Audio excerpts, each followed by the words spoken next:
Hello and welcome to Phalangite. Today we continue our series on the life of Philip II of Macedon. This is episode 2. In our previous episode, we explored the chaos that surrounded Philip's rise to power. Today, we will talk about the creation of the Macedonian phalanx, as well as how Philip, for the first time, united Macedonia. Enjoy it. After securing peace with Athens and momentarily stabilizing Macedonia's turbulent northern frontiers, Philip found himself granted a brief but valuable respite. This fragile peace, however, was not an invitation to rest, but a signal to act. It was now time to apply the lessons he had learned during his time as a hostage in the city of Thebes. The Macedonian military, as it stood, was woefully inadequate. Made up of untrained and poorly equipped peasant levies, it had proved itself incapable of repelling invasions. The need to replenish Macedonia's fighting strength was also dire. The recent disaster against the Illyrians had cost the lives of 4,000 men, including the king. Philip knew the task ahead required not merely a replacement of numbers, but the forging of a new kind of army. He began with a bold reversal of Greek military convention. Instead of placing emphasis on the infantry, Philip made the cavalry the core of his attacking strategy. His design was simple, yet revolutionary. Cavalry would assail the enemy flanks, while a reformed infantry bore the brunt of the engagement at the center. But for this plan to succeed, the infantry required more than just courage. They needed new tools. Philip introduced the sarissa, a terrifying pike between 4.5 and 6 meters in length, forged of tough cornel wood and tipped with iron. So long was the sarissa that it demanded both hands to be wielded. When soldiers advanced in tight formation, known as close order, they bore the sarissas upright, a forest of spears pointing skyward. But on the eve of combat, the front 5 ranks of the phalanx would lower their sarissas into a deadly horizontal position. The sheer length of these pikes, nearly triple that of the standard Greek spear, meant that enemy soldiers could scarcely get close enough to strike. Even if a Greek hoplite managed to slay a Macedonian in the first rank, he would immediately face the piercing fury of the second, third, and fourth ranks. The sarissa was not merely longer. It was crafted for destruction. Its head was designed not just to puncture enemy armor or to cause surface wounds, but to penetrate deep into the enemy's body with an unstoppable force.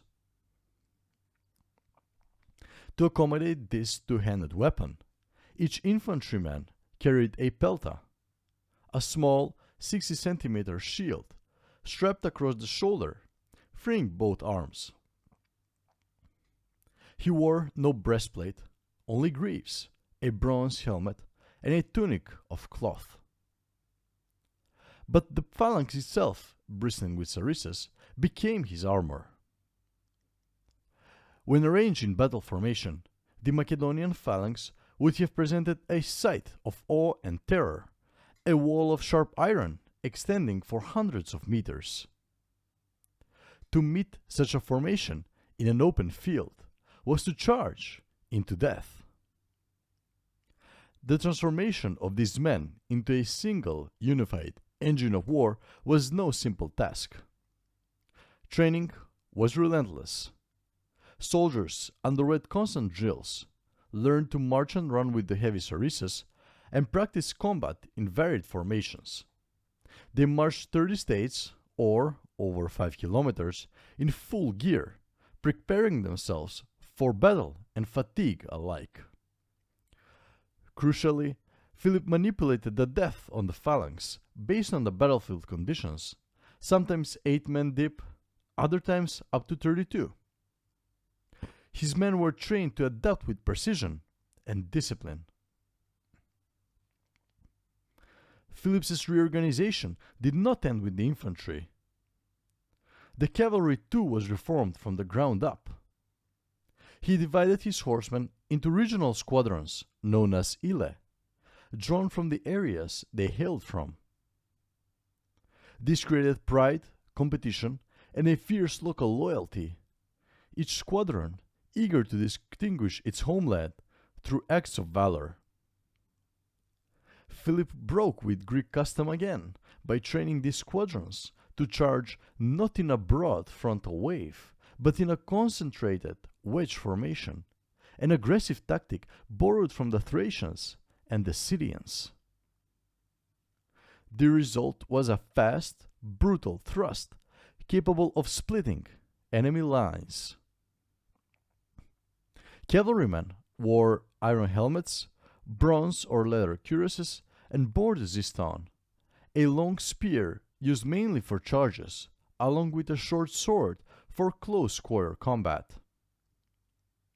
At the heart of this reformed cavalry stood the royal companions, an elite corps that fought beside the king himself. Entry into their ranks was not a right, it was a reward, granted by royal favor and earned by exceptional merit. Philip also established a unit of mounted scouts, the prodromoi. These light cavalry served as the eyes and ears of the army, scouting terrain and screening movements, ready to strike or report in moments. A key innovation in Philip's new army was self-sufficiency. Soldiers were taught not only to fight, but to march with everything they needed. Each carried his own arms, gear, and provisions. This eliminated the need for cumbersome wagon trains and allowed the army to move swiftly even through mountainous terrain. This had another benefit. The oxen and mules that might have pulled the supply carts could remain in Macedonia, working the land and keeping the economy alive. Gone were the outdated model of poorly trained conscripts supported by foreign mercenaries. In its place rose a professional standing army. These men were paid regularly, a revolutionary idea for Macedon. The hypaspist, elite light infantry, earned 1 drachma per day. Others received even more, double pay men, 10 stater men, while some earned less. Yet all were motivated by something beyond gold, the chance for glory, promotion, and land. Philip's system rewarded valor with cash bonuses, prestige, and advancement. Distinguished soldiers could ascend into the ranks of the companions or hypaspist, or even granted estates to farm. Now, with his kingship secured and the loyalty of his new army assured, Philip turned towards unfinished business. Diplomacy had bought him time. Now, he would earn power on the battlefield. Philip's enemies lay to the north, Paeonia and Illyria. He planned a single campaign to crush them both. Spring of 358 BC. The snow had melted. War could begin. Philip struck north, targeting Paeonia first. Their king, Agis, had recently died, leaving the kingdom in disarray. Philip seized this opportunity. The battle was swift and decisive. Though few details survive, the outcome is known. Paeonia was subdued. Its people were brought under Macedonian rule and conscripted into the army, binding them to the king and his cause. The region was crucial. It lay along the Axios River trade route, leading north to Dardania and beyond. Now Philip controlled it. His army now stood at 10,000 infantry and around 600 cavalry. When he returned home, he called an official assembly and declared his intention to invade Illyria. The Illyrian king Bardalis was a relic of an older age, yet he was still sharp and still feared. Just a year or two earlier, he had defeated and killed Perdiccas III, Philip's brother, throwing Macedonia into chaos. Now he would face Philip. Initially, Bardalis offered terms. He would keep the Illyrian-held towns within Macedonia in exchange for peace. Philip, however, refused. He wanted nothing short of total expulsion of Illyrian power. Bardalis, with no choice now, gathered his forces, some 10,000 infantry and 500 cavalry. The Macedonians matched him in strength, and now the two armies met near Lake Lychnidus, modern Ohrid. Expecting Philip to arrange his forces in a standard line, Bardalis employed a clever formation, a hollow rectangle. This way, no matter where the Macedonian cavalry struck, they would find spears waiting. He placed his best men at the front, anticipating a phalanx charge. Philip adapted. He angled his right flank forward, extending his phalanx 10 men deep on that side. Beside him, on the far right of his flank, waited his cavalry. And then the attack began. Philip's infantry smashed into the Illyrian left. Line by line, they punched through. Once inside the hollow, the cavalry swept in, attacking the rectangle from the rear. Surrounded now on all sides, the Illyrians collapsed. Bardalis fled, but by nightfall, some 7,000 Illyrians were dead. Philip dictated the terms. The Illyrians would surrender all Macedonian towns. Every tribal region up to Lake Lychnidus, including Orestis, fell under his rule. New cities were founded, such as Heraclea, Lynkestis, and settlers were enticed with land grants and tax exemptions. The west was now secured.